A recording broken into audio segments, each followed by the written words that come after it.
Paul Bruton, en temps voulu,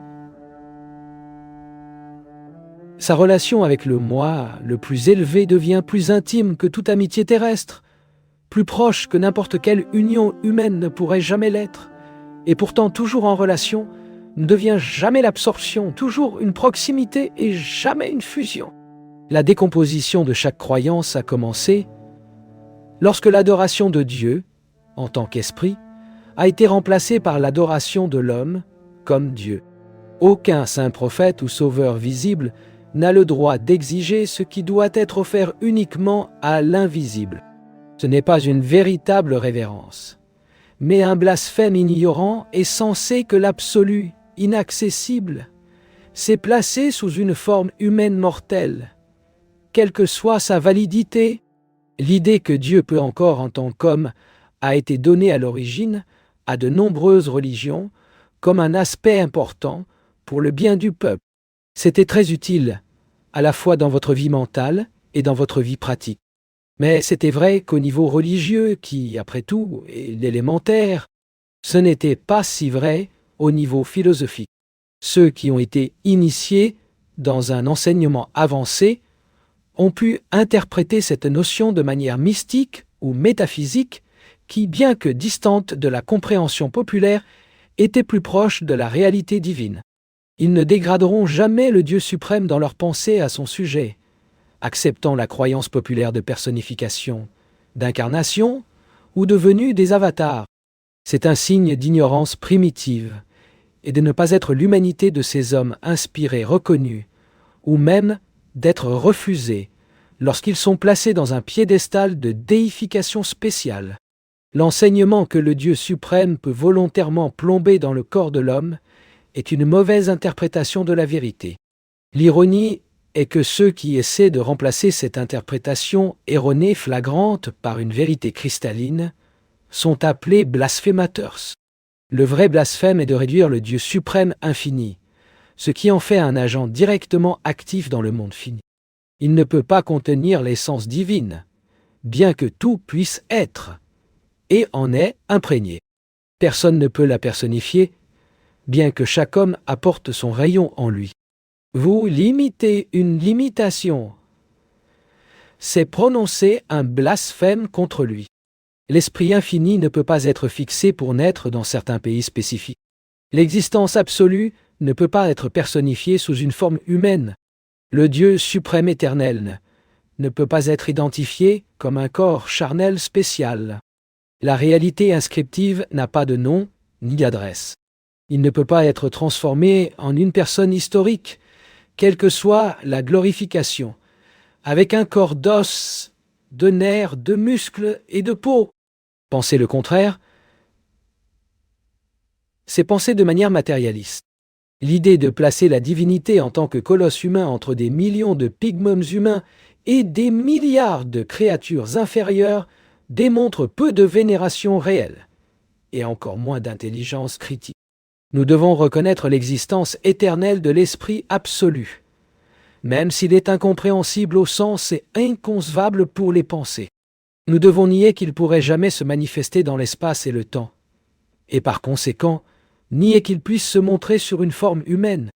Nous devons nier qu'un homme a raison de l'arrogation de son seul canal à travers lequel le culte doit être fait, la communion obtenue ou la croyance donnée. Le moment est venu de répudier tout ce culte stupide des êtres humains, et de transférer notre révérence et notre obéissance uniquement à l'être divin pur. Plus nous développons de compréhension métaphysique, moins nous chercherons la personne d'un instructeur. Nous observerons, ensuite, l'enseignement lui-même, comme une chose essentielle.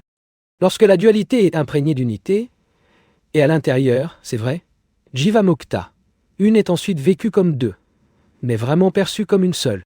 Mon dictionnaire Webster définit le mystique comme celui qui fait confiance principalement dans la méditation pour réaliser la vérité.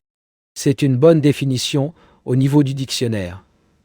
Mais ce n'est pas assez bon, car elle ne suffit pas assez loin pour chaque vrai mystique fait également confiance à la prière, à l'auto-convial purifiant et à un maître que l'âme existe, qui est quelque chose de différent du soi habituel de l'homme et qui vit à l'intérieur, sont toujours des déclarations fondamentales et courantes à l'expérience mystique authentique de chaque école et religion.